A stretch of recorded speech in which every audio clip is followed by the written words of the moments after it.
Assalamualaikum sahabatku, terima kasih sudah mengklik videoku. Tapi sebelum kalian nonton video ini sampai akhir, bantu aku untuk ngembangin channelku yuk, dengan cara klik tombol subscribe.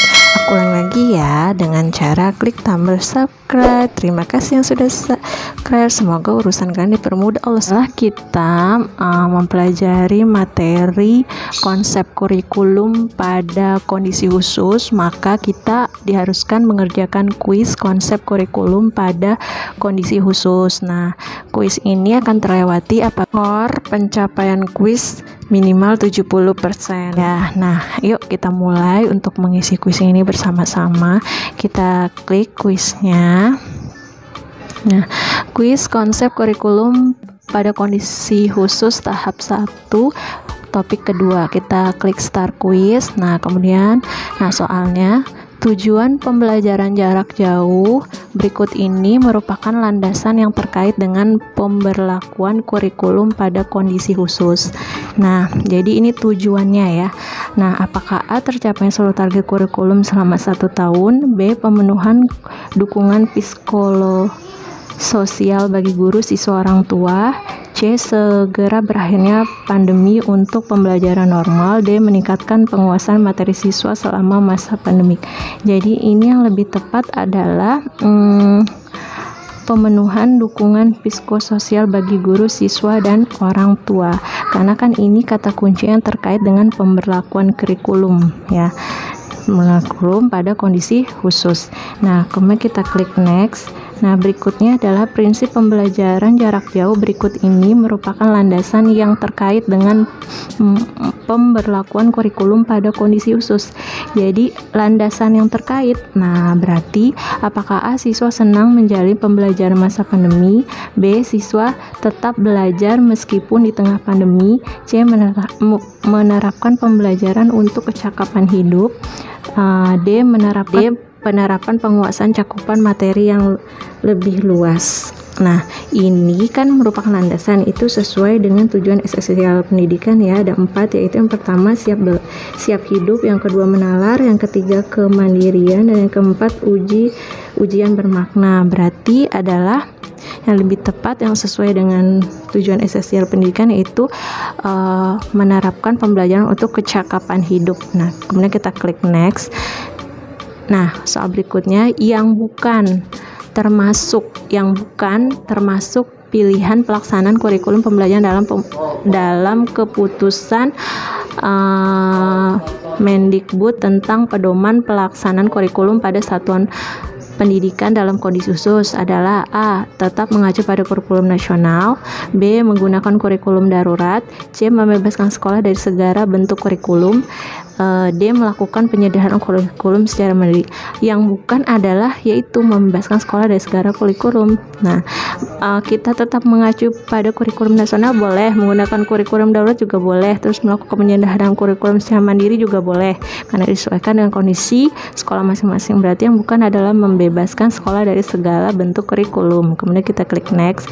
Nah, kemudian soal berikutnya adalah kurikulum pada kondisi khusus merupakan A. penyederhanaan dari kurikulum nasional, B. kurikulum yang baru untuk masa pandemi, C. gabungan kurikulum nasional dengan kurikulum yang dibutuhkan, D. penjabaran dari kurikulum nasional yang dirasa perlu diberikan. Jadi kurikulum pada kondisi khusus itu merupakan penyederhanaan ya. Jadi jawabannya adalah yang A. Kemudian kita klik next. Kemudian soal berikutnya adalah dengan penerapan kurikulum pada kondisi khusus diharapkan. Ini yang diharapkan ya. A. Guru dan siswa mampu mencapai kompetensi yang telah ditetapkan setahun dengan cakupan yang telah ditentukan. B. Guru dan siswa dibebaskan dari berbagai beban kurikulum dan kompetensi yang tidak realistis. C. Guru dan siswa dapat melewati masa darurat pandemi COVID-19 dengan kompetensi minimal saja. Atau D. Guru dan siswa dapat berfokus pada kompetensi esensial yang diperlukan untuk kelanjutan pembelajaran. Nah, jadi yang diharapkan ini adalah guru dan siswa dapat berfokus pada kompetensi esensial. Nah, yang diperlukan untuk kelanjutan pembelajaran. Berarti jawabannya adalah yang D. Kemudian kita klik next. Soal berikutnya, hal manakah yang dapat membuktikan penguasaan kompetensi siswa? Nah, hal manakah yang dapat membuktikan? Nah, apakah A, kemampuan untuk membuat produk sesuai contoh? Nah, ini membuat produk tapi sesuai contoh. Atau B, kemampuan untuk memecahkan masalah terkait kehidupan.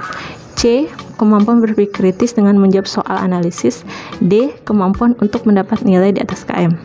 Nah, kalau kita pikir ini semua hampir benar semua, tapi yang lebih tepat terhadap penguasaan kompetensi siswa, di mana kompetensi siswa itu dengan tujuan esensial pendidikan ada 4 tadi, yaitu siap hidup, menalar, kemandirian, dan tujuan ujian bermakna mana. Berarti yang lebih tepat adalah kemampuan untuk memecahkan masalah terkait kehidupan, yang B. Nah, kemudian kita klik next. Nah, soal berikutnya adalah pembelajaran berbasis kompetensi terlihat dari yang berbasis kompetensi. Nah, apa sih kompetensi itu sendiri? Kompetensi itu adalah pencapaian kompetensi peserta didik yang dapat dilihat dari pemahaman konsep, keterampilan pemahaman konsep dalam berbagai konteks, serta sikap-sikap yang menyertainya. Berarti, apakah A, berbagai kebutuhan siswa yang terfasilitasi dengan berbagai strategi pembelajaran? B, berbagai materi yang bervariasi dan cukup luas cakupannya untuk dipelajari? Apakah C, berbagai produk hasil akhir terlihat sebagai bukti tugas akhir sesuai materi? Atau C, meningkatkan capaian nilai KKM kelas dan sekolah selama 1 tahun ajaran? Jadi pembelajaran berbasis kompetensi berarti yang mana? Iya, dia berbagai kebutuhan siswa yang terfasilitasi dengan berbagai strategi pembelajaran, yang A. Oke, sekarang kita klik finish quiz, kita lihat skornya. Ternyata soalnya cuma ada 7 ya. Nah, nih dapat 100%. Nah, untuk itu kita bisa lanjut ke topik ketiga ke tahap berikutnya, dan sampai jumpa lagi di quiz topik ketiga. Dadah. Semoga bermanfaat. Assalamualaikum warahmatullahi wabarakatuh.